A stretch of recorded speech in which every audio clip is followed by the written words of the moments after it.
আসসালামু আলাইকুম গাইস, আমি Redwan and welcome to my another video. So আজকের ভিডিওটাতে অনেক কিছুই থাকবে, কারণ যেহেতু শীত পড়ে গেছে আমি আমার কবুতরের কিছু সেটআপ চেঞ্জ করছি। আর শীতে আমার কবুতরের কিছু প্রবলেম হইতেছে। কিছুদিন আগে আপনাদেরকে একটা জিনিস দেখাইছিলাম যে আমার একটা কবুতর সুস্থ ছিল, তো ওই কবুতরটা মেডিসিন আনতে লেট হয়ে গেছে, এই জন্য আমি কবুতরটা হারাই ফেলছি। তো এখন চাচ্ছি যে যারা নতুন করে কবুতর পালতেছেন তাদের যেন কোনো ধরনের কোনো প্রবলেম ফেস না করতে হয়, সেই জন্য আমি কিছু টিপস আপনাদের সামনে শেয়ার করব। তো চলেন ভিডিওটা শুরু করি। তো গাইস, ফার্স্টেই আমি আপনাদেরকে এই কবুতরটা দিয়ে আমি দেখানো স্টার্ট করতেছি, কারণ এই কবুতরের ভিতরে অলরেডি আপনার ঠান্ডা লেগে আছে। তো এই হলো দেশি কবুতরটা, এই যে। তো এটার ভিতরে অলরেডি ঠান্ডা লেগে গেছে, ও কালকে থেকে একটু ঝিমাইতেছে, আর ওর নাক দিয়ে অল্প একটু পানি বের হয়েছিল, যেটা আমি রাত্রে খেয়াল করছিলাম। এরপরে আমি দুইটা মেডিসিন ইউজ করছি। তো এই একটা মেডিসিন খাওয়ানোর পরে মোটামুটি ওর হেলথ কন্ডিশন আগের থেকে একটু বেটার আছে। তো ভাবলাম যে এই ওষুধগুলো আপনাদের সামনে শেয়ার করি। সো আমি যে ওষুধগুলো ইউজ করছি, তো এইটা হলো হামদারদের আলিসা নামের একটা ওষুধ। এইটা আপনার মনে করেন যে 2 টাকায় আপনার একটা কবুতরের ঠান্ডা অনায়াসে শেষ হয়ে যাবে। তো এটা টোটাল পাতাটা নিবে আপনার 30 টাকা। হ্যাঁ, ফুল পাতা 30 টাকা নিবে। তো আপনারা চাইলে এই জিনিসটা ইউজ করতে পারেন। আর এইটার সাথে আপনি আরেকটা জিনিস ইউজ করতে পারেন, এটা হলো যে এটা হলো ডক্সিকেপ। এই দুইটা জিনিস আপনি কবুতরের ঠান্ডার জন্য ইউজ করতে পারেন। আরও কিছু মেডিসিন আছে যেগুলো মনে করেন যে কবুতরের যদি অতিরিক্ত ঠান্ডা লেগে যায় তখন আপনি ওই অ্যান্টিবায়োটিকগুলো ইউজ করতে পারেন। তো ফার্স্ট আমার কথা হলো, যখন কবুতরের ফার্স্টেই ঠান্ডা লাগবে তখন আপনারা যদি এই দুইটা ওষুধ যদি ইউজ করতে পারেন, ইনশাল্লাহ আপনাদের কবুতর সুস্থ থাকবে। তো দেখেন কবুতরটা মোটামুটি এখন অনেকটাই সুস্থ। ও সকালের দিকে কিছু খাবারও খাইছে, ওর পেটে কিছু খাবার আছে। তো রাত্রের দিকে একবারেই খাবার খাওয়া বন্ধ করে দিছিল, একদমই দুর্বল হয়ে গেছিলাম যখন দেখছিলাম। তো কবুতর সবগুলোকে খাবার টাবার দিয়ে শেষ করে ফেলছি। দুপুরে যখন কবুতরকে খাবার দিয়েছিলাম তখন অনেকগুলা কবুতর দেখছিলাম যে ডিম দিছে। তো এই জিনিসটা আপনাদের সামনে শেয়ার করি। আর রাত্রে যখন আসছিলাম তখন আমি কোনো আপডেট আমার ছাদে আমি দেখি নাই, বাট এখন দুপুরে এসে কিছু আপডেট দেখতেছি।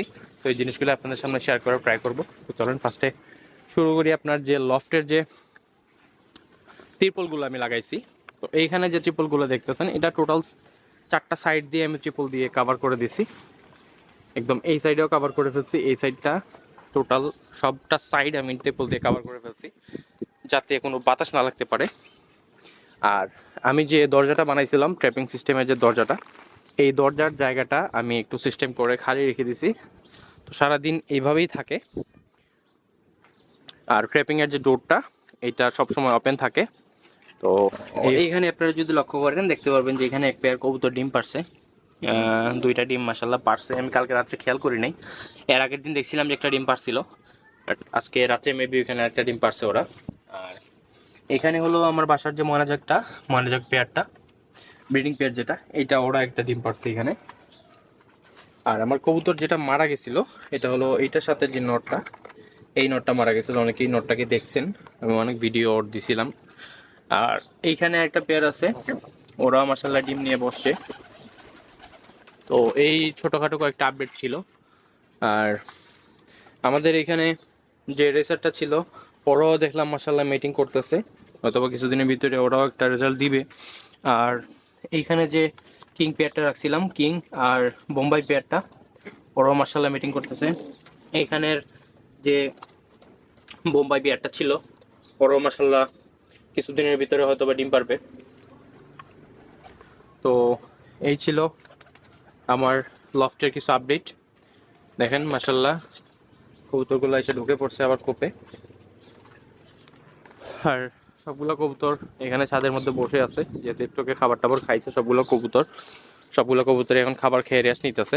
আর যেগুলোর বাচ্চা আছে, ওর একটা বাচ্চা আছে, ও বাচ্চাকে খাওয়াইতেছে। আর আপনাদেরকে মাছের যদি একটু আপডেট দিই, মাছের বাচ্চাগুলো মোটামুটি বড় হইতেছে। আরও নতুন কিছু ফ্রাই এখানে আমি দেখতে পারতেছি। আজকে একটু আগে যখন ছাদে আসলাম দেখলাম যে আবার আরেকটা মাছ ফ্রাই দিছে। তো ট্যাঙ্কটা আলাদা করা আমার জন্য একদমই খুবই জরুরি হয়ে গেছে এখন।